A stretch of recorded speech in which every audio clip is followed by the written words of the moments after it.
Олон улсын жишгээг харахад энэ төрлийн гэрээ хэлцээрийг дотоодын үйлдвэрлэгчтэй импортын өндөр татвараар хамгаалалт хийсэн өндөр хөгжилтэй улс орнууд хөгжил буруу орнуудаас татах түүхийдээ таатай нөхцлөөр нэмэгдүүлэх зорилгоор хийдэг байна. Гэтэл манай улсад аль хэдийн Монголд үйлдвэрлэж чадаж байгаа дотоодын хэрэглээг хангаж байгаа бэлэн бүтээгдэхүүний нэр төрлийг импортын тарифын хөнгөлөлтөнд хамруулсан байдаг гэдэг дээр аж ахуйн нэгжүүд эсэргүүцэн дуугарч байсан удаатай. За Монгол улс Орос улбаны улсаас эрчим хүч шатхууны хамааралтай явж ирсэн тул худалдаа гэрээний хилцэл тал дээр шахаанд орж байх талж байхыг үгүйсэхгүй.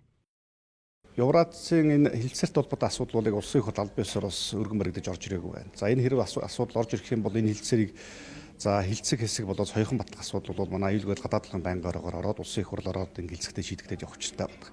Тэгэхээр яг аль биесоор гар дээр бас бид нар дээр одоо энэ хилцээрийн төсөл бол орж ирээгүй байгаа учраас энэ дээр ямар нэг одоо дүгнэлт хийхэд бол арай эрт байна. За ерөнхийдөө бас хэвлэл мэдээлэлээр явж байгаа засгийн газраас болоод эдийн засгийн хөгжлийн яамнаас хийж байгаа дүгнэлт мэдээллүүдийг аваад үзэхэд бол харьцангуй одоо юу гэдгийг 5-6 сарын өмнө хийжсэн хилцээрүүдээс дотоодынхаа эдийн засгийг хамгаалах, за дээрээс нь өөрсдийнхөө экспортыг нэмэгдүүлэх, за импортоор орж ирдэг бараа бүтээгдэхүүнүүдэд тодорхой тарифын ялгаатай ялгамжтай бодлогуудыг гаргаж ирэх бас зохицуултыг хийж байгаа гэсэн мэдээллийг бол бас авж байна. Тэгэхээр одоо энэ хүрээндээ бол яг орж ирсэн байна бол дүгнэлт үзье. За ер нь бол яг нэг талдаа бид бүхний хувьд бас энэ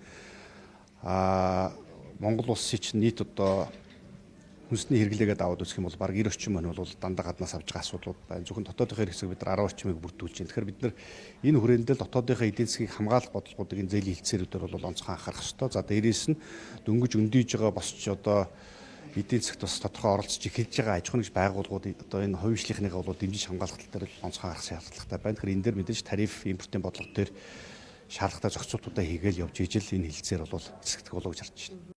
Дотоодын үйлдвэрлэл эрхлэгчид олон улсын худалдааны хориг арга хэмжээнд ороод байгаа улс орнуудтай яаран хилцээрийнх нь хөдөлмөр эрхлэж байгаа нийт хүн амын 50-аас дээш хувийг ажлын байраар хангадаг хүнс хүлээн аж ахуйн хөнгө үйлдвэрийн салбарт орлого тасалдаж, ажлын байр хоосорч, тэдэнд зээл олгодог банкны сектор ганхаж, импортын бараагч худалдаж авч чадах ажилтны орлоготой хүн үлдэхгүйд хүргэж мэднэ гэх шаардлагыг өнгөрсөн хугацаанд хүргүүлж байсан юм а. Ямар ч тач их хурлаар эцэслэн батлаагүй тул одоогоор бизнес эрхлэгчид маань тайван байж болно гэдгийг улсын хурлын гишүүн Тэмүлэн онцлсан юм а.